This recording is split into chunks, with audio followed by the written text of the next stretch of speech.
agora Agro Resenha Podcast, no oferecimento de Escola Agro. Conhecimento que gera resultado.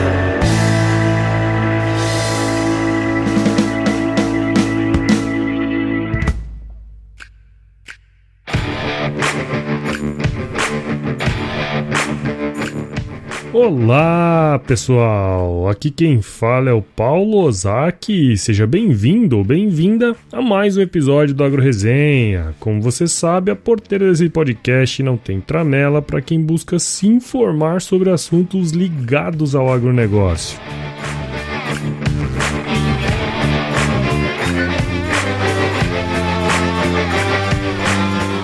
E aí pessoa, tudo bem com você? Estamos começando aqui o episódio número 56 com mais um glossário de termos do agronegócio, dessa vez com uma dinâmica um pouquinho diferente aí, já que quem fez o roteiro pra gente foram os nossos queridos ouvintes. Olha, já tô te falando aqui ó, que os termos estão super legais e de agora em diante todos os episódios especiais que são o glossário e o mitos e verdades terão contribuições dos nossos ouvintes, ó, fique ligado aí no Instagram, no Facebook, no Twitter e também pelos e-mails aí você pode mandar sua sugestão que vai ficar super legal. Como sempre, o meu amigo Ângelo Zelame lá da Escola Agro vai estar presente aqui comigo para debater sobre os 10 termos desse episódio e se você já acompanha o Agro Resenha, você já sabe, né, mas eu vou aproveitar o ensejo aqui para fazer aquele jabá absurdo, né, já que a Escola Agro tá oferecendo aí 10% de desconto em qualquer curso online para os ouvintes do Agro Resenha, viu? Basta entrar no site www.escolagro.com.br, digitar o código promocional Agro Resenha tudo junto e adquirir aí o seu curso. Ó, puta mamata aí pros nossos ouvintes, viu? Chega lá que só tem curso bacana. E sem muitas delongas, eu também aproveito para agradecer ao mais novo padrinho do nosso podcast. Palmas aí para ele, senhora, que é o Diego Henrique Uroda, que já acompanha o podcast aqui já tem um tempo, praticamente lá desde o início. Muito obrigado, Diego. Agora o Diego se junta aos mais de 20 apoiadores do podcast, que de pouquinho em pouquinho aí vai crescendo. Isso é um sinal de que a gente está andando pelo caminho certo. E se você acha que o conteúdo semanal do Agro Resenha vale o preço de uma cerveja quente na balada por mês, se torne um padrinho ou madrinha do projeto acessando www.padrim.com.br/agroresenha. Isso aí tudo junto, beleza? Também quero agradecer aos mais novos membros do nosso site, que são o Kennedy Viana, Paulo Regis e Maria Borgato. Muito obrigado, turma. Com vocês, agora já temos quase 200 membros que recebem semanalmente todas as atualizações do nosso podcast diretamente por e-mail. Aproveito para dizer que você também pode mandar um e-mail para agroresenha@gmail.com e lá você tem todo o direito de elogiar o podcast, falar mal dele, me corrigir ou qualquer outra coisa, cara. Só não deixa de participar, beleza? E se você ainda não é membro do nosso site, acesse www.agroresenha.com.br/membros e se cadastre. Além disso, você pode receber todos os episódios pelo WhatsApp. Basta acessar bit.ly, esse li aí é com LY, /agro no Zap Zap, mandar a mensagem automática que aparecer, ou você pode escrever uma mensagem diretamente para 65992989406, que você vai entrar aí na nossa lista de transmissão. E ó, não deixe de mandar também uma mensagem de voz por lá, porque de repente, né, vai saber, ela pode aparecer por aqui em um dos episódios. E para finalizar, fizemos uma parceria com o Sinergia Cast, o podcast do canal Agro Sinergia, que é comandado pelo Erickson Cunha. O podcast é lançado todas as quintas-feiras e também traz assuntos relacionados ao agro, com a opinião aí dos participantes, que varia entre 3 e 5 pessoas. Muito bacana o projeto do Erickson. E lá nós vamos sortear uma camiseta da nossa lojinha, e para concorrer, basta seguir as instruções que estarão na descrição aqui do episódio. Bom, agora eu vou chamar o meu amigo Galdério da Fronteira para falar sobre os termos do agronegócio.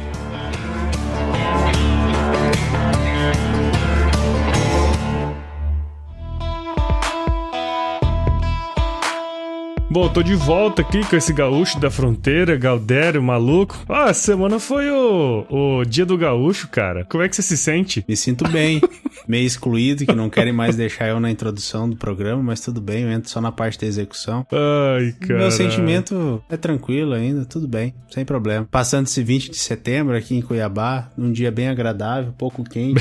Tomou um mate? Com certeza. No ar-condicionado no 17, deu pra tomar chimarrão.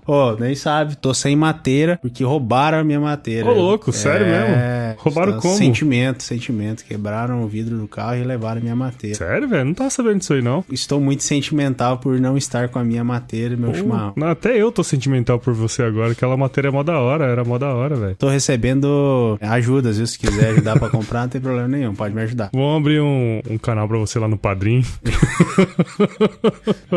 Vamos comprar a mateira pro Ângelo. Ajude o Ângelo a comprar a mateira. É uma boa. E aí, cara, como é que tá lá a Escola Agro, velho? Tá bom, trabalhando bastante. Novidades aí. Muito bom, velho. Então vamos começar esse glossário de termos do agronegócio, que essa semana tem uma dinâmica diferente, né, cara? A gente conseguiu aí 10 termos que os nossos ouvintes mandaram pra gente. Isso é muito legal, né, cara? Bombou no Instagram, hein? Show de bola. Então vamos começar aqui com o meu amigo Caio Zitelli. Ele teve aqui no programa também, há um tempo atrás, falando de controle biológico aqui. E depois disso ele fez o próprio podcast sobre entomologia, que chama Bug Bites Podcast, que é muito legal. E o Caio Zitelli é engenheiro agrônomo, tem 25 anos e é lá de Piracicaba. Ele mandou 2 sugestões de termos aqui. Um deles é pragueiro e o outro é reboleira. É tudo mais ou menos ali na área dele, né? Vamos começar com pragueiro, então. Pragueiro, de acordo com as definições dos autos da internet, pragueiro é a pessoa que sozinha ou em dupla são responsáveis por avaliar as intensidades de ataque de pragas e densidades de inimigos naturais nos talhões. Você conheceu algum pragueiro já, Gil? Eu já fui pragueiro. Quem nunca, né, cara? Andou na lavoura pra contar. Vai lá. Antes dava pra dar migué, né? A gente entrava no comecinho da lavoura, dizia que tinha olhado a lavoura inteira. Agora programa de GPS, não, tem os pontos, tem que chegar lá no ponto, fazer. Não ficou fácil a vida de pragueiro mais agora não, hein? O cara pegava a motinha, entrava no meio do mato lá e boa. Dormia umas quantas horas depois. Sacanagem com os caras. Faziam um excepcional trabalho, que é muito fundamental, até mesmo para que se utilize menos defensivos, porque com uma boa atuação deles, consegue se entrar realmente quando se tem a necessidade. Então são pessoas ímpares dentro da agropecuária como um todo. É super importante, né? Nas lavouras, ele levantar esses dados, eles que vão ditar o ritmo das aplicações, inclusive, né, cara? Exatamente. Que tem tudo a ver com rentabilidade. Se você aplica mais do que precisa, primeiro, você tá correndo um risco biológico, né? Vamos dizer assim, e também prejudicando a rentabilidade do negócio. Então, é uma atividade super importante dentro do processo produtivo, principalmente na agricultura, né? Então vamos pro próximo, que é reboleira. A reboleira, ao contrário do que muitos podem imaginar, não é um termo associado a Beyoncé, tá? Beyoncé foi top. Ela não é uma reboleira? Bom, então eu fui procurar lá na internet qual que é a definição de reboleira, né? De acordo com um trabalho da Embrapa, diz que é uma forma de ocorrência de doenças de solo. E aí eu não sei se é só de solos, né, cara? Acho que pode ser em geral também, né? Pode ser em geral, né? Porque você pode principalmente você pode ter pragas agrícolas que atacam em reboleira, né? Que ataca plantas em áreas definidas, que normalmente é fácil de visualizar no campo. Então você vê aquele lugarzinho lá que tá meio amarelão e tal, né? Um ataque ali meio localizado é um ataque em reboleira, né, cara? Isso acontece bastante com fungos e também com nematóides. Nematóide. Nematóide é clássico, né? A forma de se ver o ataque deles em reboleira. E também o uso da tecnologia ajuda bastante. Hoje com o uso de imagens ou de satélite ou de drones, dá para se identificar perfeitamente essas ocorrências na lavoura e direcionar o atendimento para essas reboleiras. Muito bom, muito bom.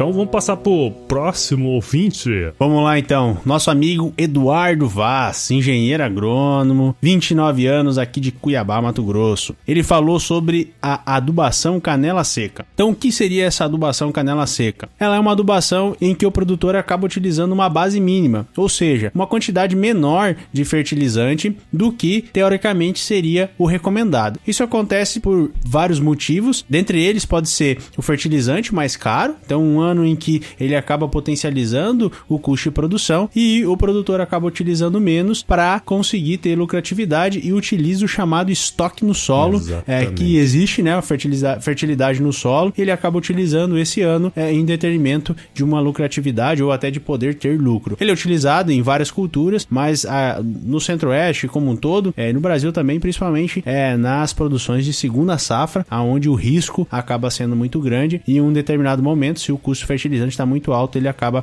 utilizando a adubação canela seca para diminuir seus custos e não ter problemas com a lucratividade. E assim, não é uma regra, né, cara? Cada um vai fazer isso da forma como achar melhor e tal, mas isso acaba acontecendo até para favorecer a lucratividade do negócio, né, Bico? Exatamente, por mais que, vamos dizer assim, tecnicamente não seja adequado, não faça sentido, mas às vezes em questão de lucratividade o produtor acaba utilizando. Então vamos pro próximo ouvinte aqui, que é nada mais, nada menos que o meu amigo Rui Oliveira, que é engenheiro florestal, tem 33 anos, é aqui de Cuiabá e também é o papai da Heloísa. Muito lindinha a Heloísa, por sinal, viu? Ele mandou 2 sugestões aqui também, e uma delas é Juquira e a outra é área consolidada. Bom, ele mandou essa aqui também porque ele trabalha com essas coisas, né? Então fica mais fácil do cara pensar, né? Mas Juquira é um termo que a gente usa muito, por exemplo, no campo, quando você não faz, você deixa aquela área em pousio lá e o mato cresce e tudo mais, né? Então a juquira é aquele mato que cresce lá no campo indiscriminadamente, e a palavra, ela é meio parecida com junqueira, que também na origem tem o mesmo significado, vamos dizer assim, que é o sobrenome, né? Junqueira.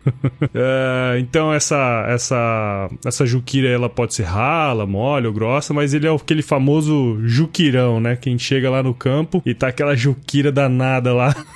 Você olha pra ela, dá até vontade de chorar. Uma macega.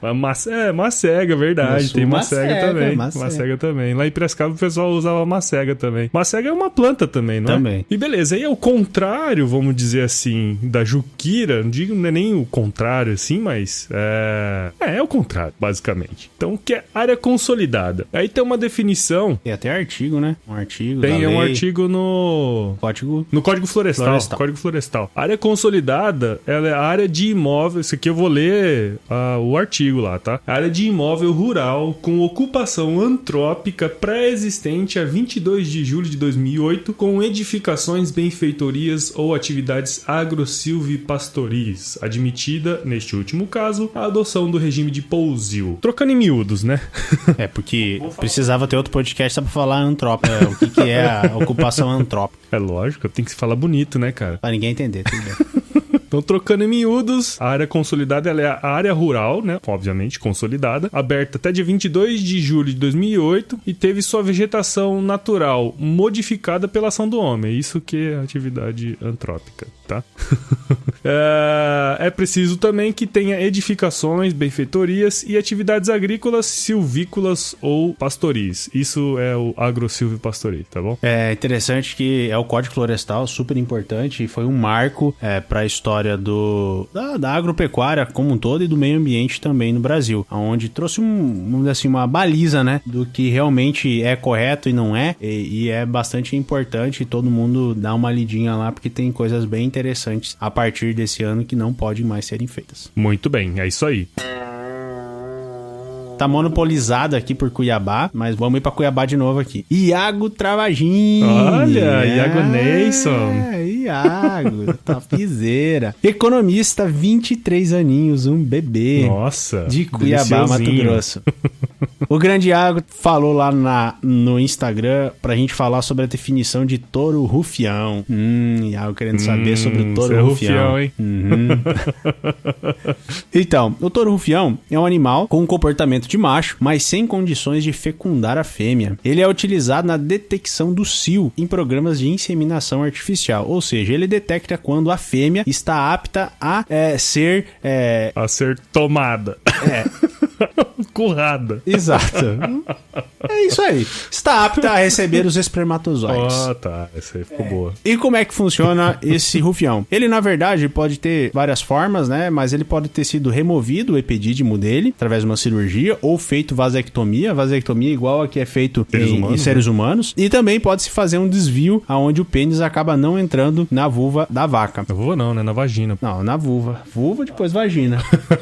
Ele não entra na vulva, ele entra na vagina. É verdade, tá certo. Entra na vagina, é ele verdade. Passa pela vulva. Entenderam o fato. E também pode ser, esse touro rufião pode ser uma fêmea. Essa é uma fêmea que passou por um processo de androgenado. Uma fêmea androgenadas. Ou seja, ela tem atitudes de macho.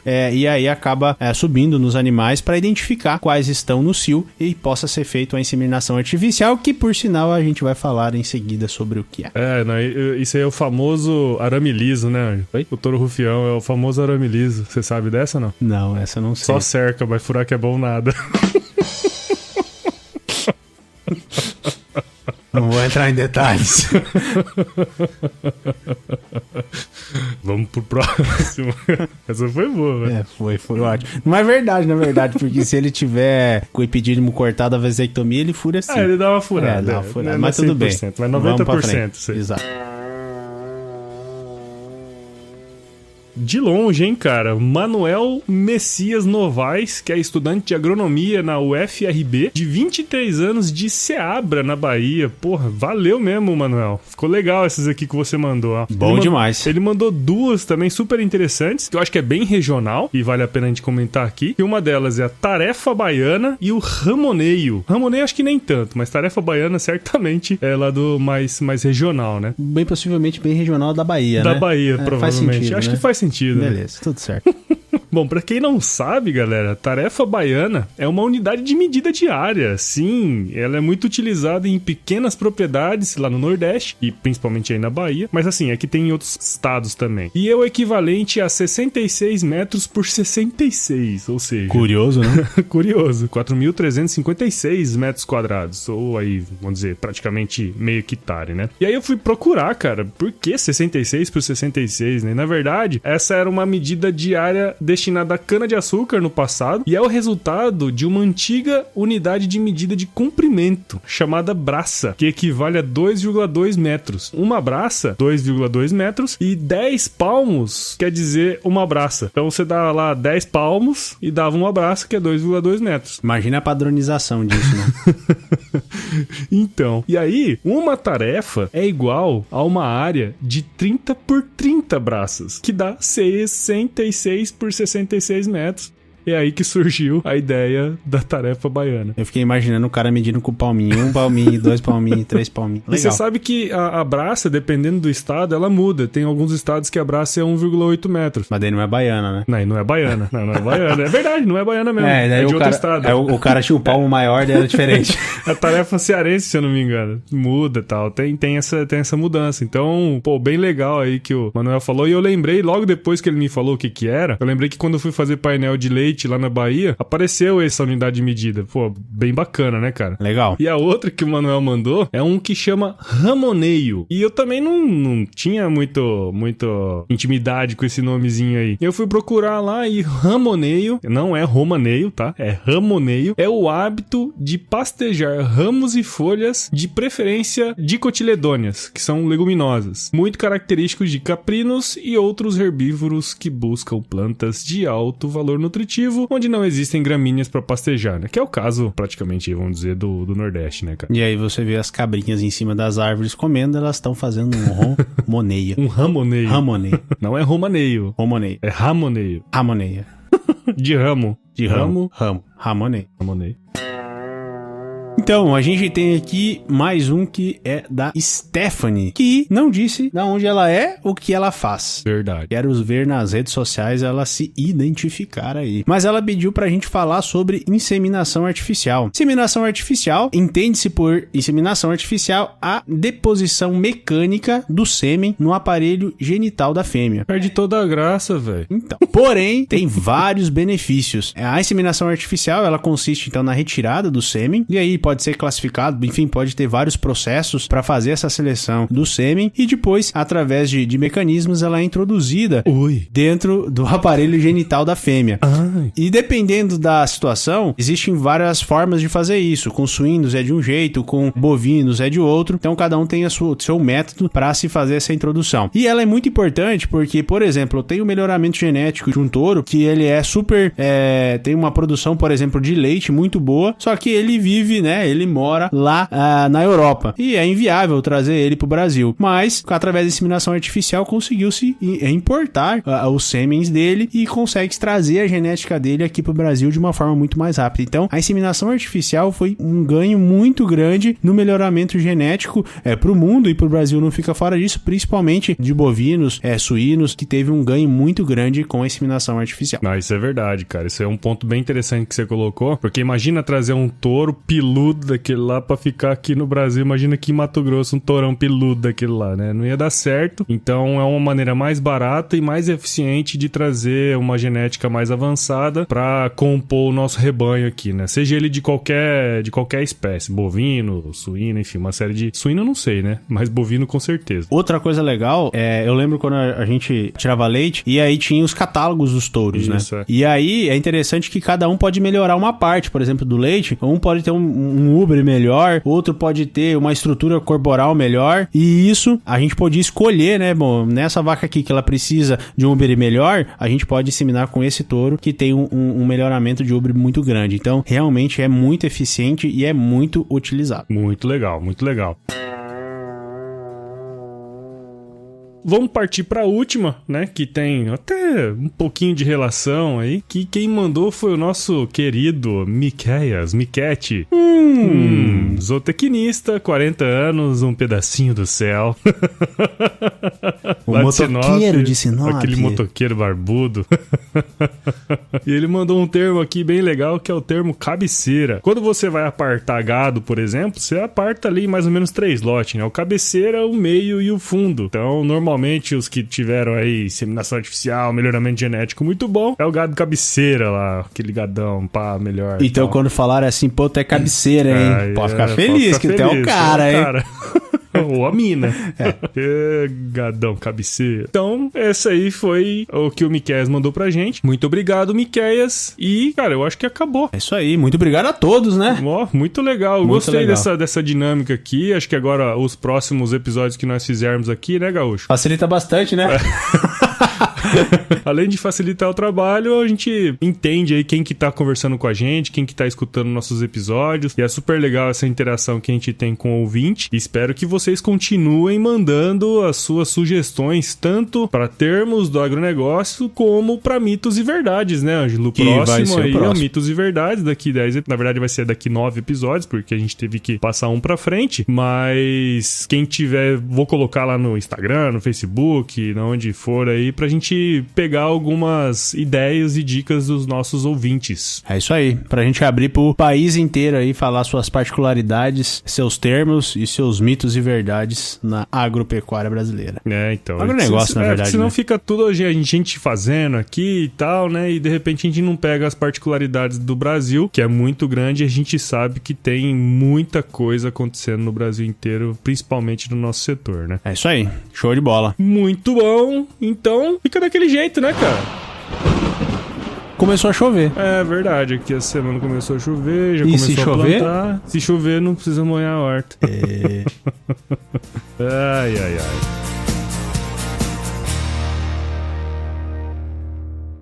Vai estar presente aqui comigo pra adquirir um curso lá e ficar foda naquilo que... Não, ficou uma bosta aí. E sem muitas delongas, eu também aproveito aqui para agradecer aos mais... Que é como... teve aqui no programa também, há um tempo atrás, falando de... Como é que era mesmo que ele falou? Sabendo tudo, né? Responsáveis por avaliar e... Tá monopolizado. Ops. Tá monopolizado aqui. 4.353 metros quadrados. Mais um produto com a edição do Senhor A.